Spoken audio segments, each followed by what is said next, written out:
Discuss करते हैं एक इम्पॉर्टेंट क्वेश्चन।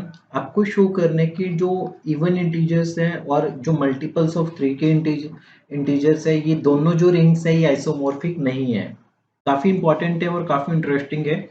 तो मान लेते हैं कि f आपके पास एक मैपिंग है जो कि 2z से 3z पे मैप हो रही है।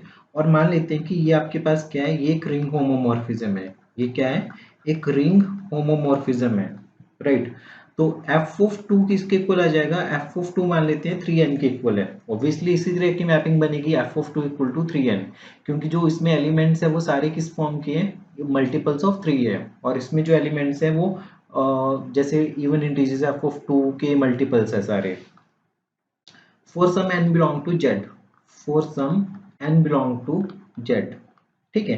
तो हमने सबसे पहले लिखा एफ ओ फोर की वैल्यू निकाली। एफ ओ फोर को हम कैसे लिख सकते हैं, F of two plus two, तो हम इसे लिख सकते हैं F of two plus F of two, ठीक है। तो इसे लिख सकते हैं हम 3n प्लस 3n, और इसे लिख सकते हैं 6n के इक्वल। देन सिमिलर लाइंस के ऊपर हम एफ ओ फोर को कैसे लिख सकते हैं, F of two into two, F of two into my bad into two, तो इसे लिख सकते हैं F of two into F of two, ठीक है। और ये बनेगा आपके पास 3n into 3n, that is equal to 9n square.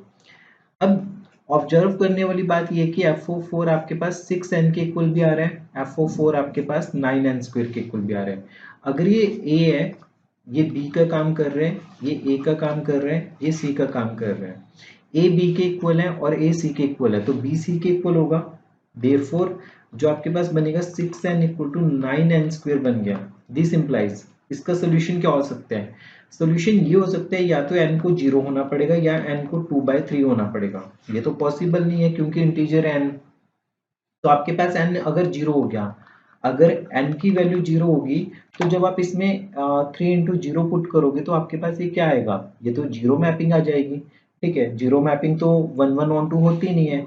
If n equal to 0, then आपके पास जो f ऑफ 2 है वो बनेगा 0, मतलब कि जीरो मैप आ जाएगा।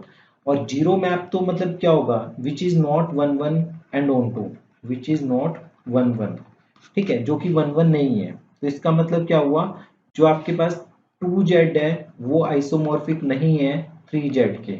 सिमिलर लाइंस के ऊपर आप शो कर सकते हो 3z is not isomorphic to 5z, इस तरीके से आप शो कर सकते हो, ठीक है।